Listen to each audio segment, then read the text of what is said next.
Hello friends. इसके पहले हम पढ़ चुके थे स्वर। अब स्वर क्या होता है एक बार रिपीट कर लेते हैं। स्वतंत्र रूप से बोले जाने वाले वर्ड स्वर कहलाते हैं, जैसे आ, ई, उ, ए आदि। आज हम पढ़ेंगे व्यंजन। व्यंजन किसे कहते हैं? आमतौर पर विधन अंजन शब्द से बना हुआ है व्यंजन। व्यंजन कहते किसे हैं? तो स्वर की सहायता से बोले जाने वाले वर्ड व्यंजन कहलाते हैं।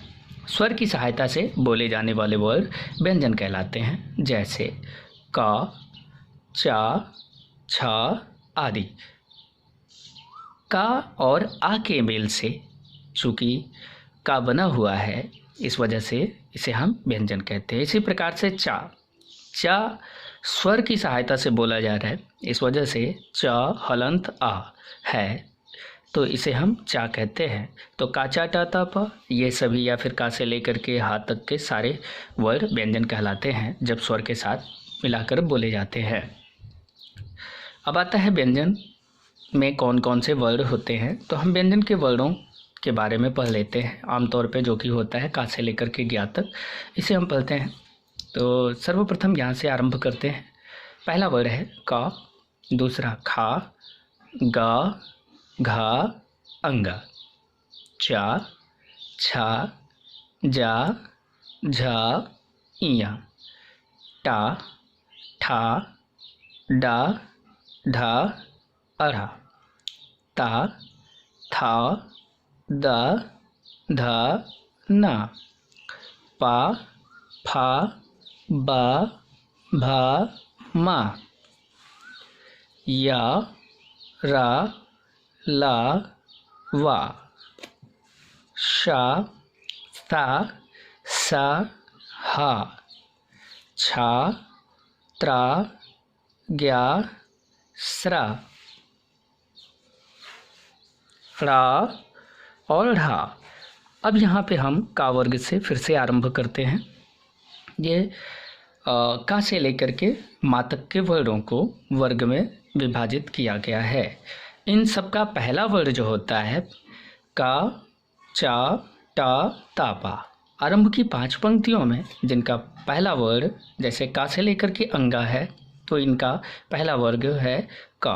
तो इसी को हम वर्ग के नाम से जानते हैं। अपनी पंक्ति को प्रदर्शित करने के लिए या फिर एक मुखिया का काम जो वर्ग करता है उसी को हम वर्ग में रखते हैं।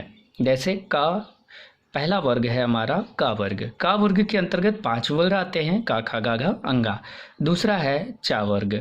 चा वर्ग में चा, छा, जा, झा, इया आता है। फिर आता है टा वर्ग। टा, ठा, डा, ढा, अड़ा आता है। ता वर्ग में ता, था, दा, धा, ना आता है। पा वर्ग में पा, फा, बा, भा, मा आता है। इसके पश्चात ये जो वर्ग होते हैं का से लेकर के पा वर्ग के मध्य, इनकी संख्या होती है 25 और इन्हें हम स्पर्श व्यंजन या स्पर्श व्यंजन के नाम से जानते हैं।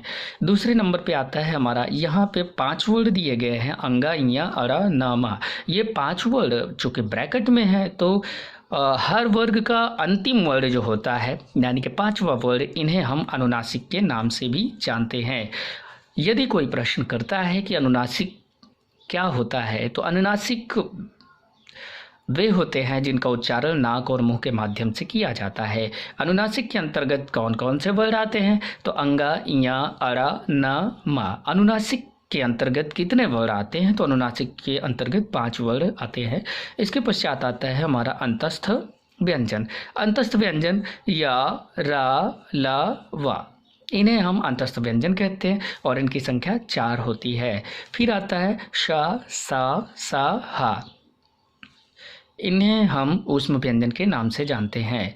और इस प्रकार से आमतौर पर जब प्रश्न किया जाता है कि व्यंजन कितने होते हैं, तो वहाँ पे हमारा उत्तर होता है 33। फिर आ जाते हैं संयुक्त व्यंजन। संयुक्त व्यंजन का दूसरा नाम मिश्रित व्यंजन भी है। तो संयुक्त या मिश्रित से तात्पर्य है कि ये किन्हीं 2 वर्णों से मिलकर बने हुए हैं।